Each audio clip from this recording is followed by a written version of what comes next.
Current events by video.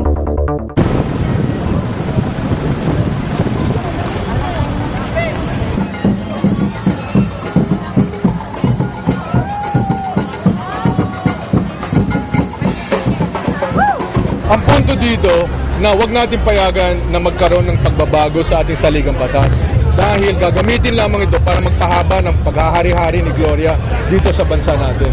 Kung magkakaeleksyon, makikita ng ating mga kababayan na sila mismo ang may hawak ng kapangyarihan. Sila mismo ang pipili ng ating leader.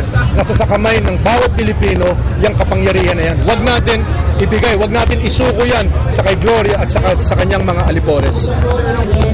Gamitin na rin yung pera natin, yung pondo natin, yung budget ng gobyerno para manatili sila sa poder. Yan ang pinakamalaking pangamba, yan ang pinakamalaking krisis na hinaharap natin.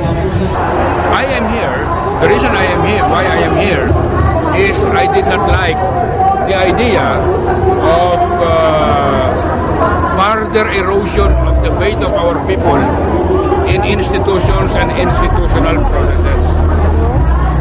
The single act that I am now protesting against was the passage of the 1109 when it is being proposed that the bicameral nature of Philippine legislature is being disregarded. I'm here para makiisa doon sa mga kumukontra sa Chacha. Maski isang katawan lang, dalawang mata, isang ulo, dalawang kamay na papalakpak, tama na yon. Basta may pakita lang, makabahagi lang sa mga kababayan natin na kumukontra sa Chacha, sa kasagot. Parliamentary government, pero i-extend nila si President Arroyo beyond 2010 as president, so she can become president for life or whatever, or makatapos niyan magko-convert na naman as prime minister in a parliamentary government. This is a very clear intent ng gobyerno ni Presidente Arroyo. So she's flouting her defiance of public opinion.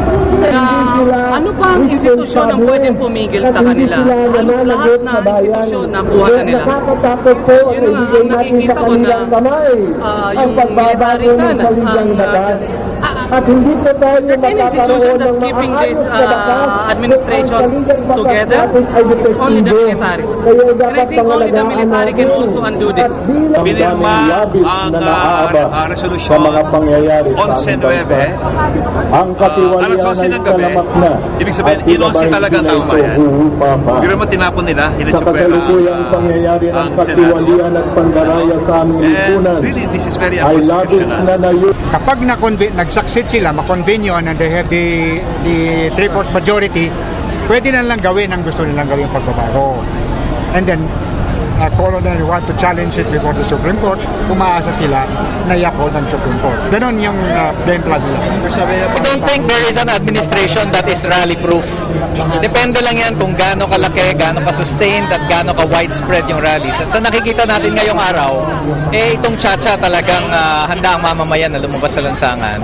At kung natigil natin ang Chacha noong 2005, wala akong duda, kaya natin pigilin ang Chacha ngayong 2009. Hindi habang panahon na nakabusal ang bibig ng mamamayan, lalo na sa ginawa nilang kahiya-hiya sa House of Representatives na pagsagasa para lamang ipasa yung kanilang House Resolution 1109. Ito na ang simula ng backlash laban sa administrasyon. Itong mga kasama ni Gloria have given a new meaning to the word railroading, no? And ang sa tingin namin, magkakaroon tayo ng critical mass ngayong hapon na ito. This is, sinabi nga ni Congressman Hontiveros, the pushback. This is the start of the pushback against an illegitimate and very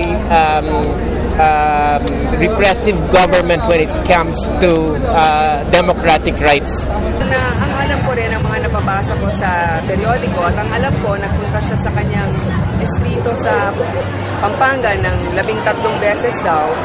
Kataka-taka naman ito, ikaw ay presidente, pupunta ka sabihin mo na sa probinsya mo, pero sa isang distrito lamang ng 13 beses sa loob ng ilang buwan, parang makahulugan niya tayo na may balak talaga silang tumakbo sa peso. At nakakatakot yun dahil nga sa dami na nang nangyari, parang ayaw naman natin na sila na naman ang magbabantay ng ating bayan, na sila rin mismo ang gumagawa ng kakulangan. Walang mangyayari. Hindi naman nila kami kayang pigilin, sa totoo lang. So, what for? Nag-aksaya lamang sila ng kanilang mga pagod.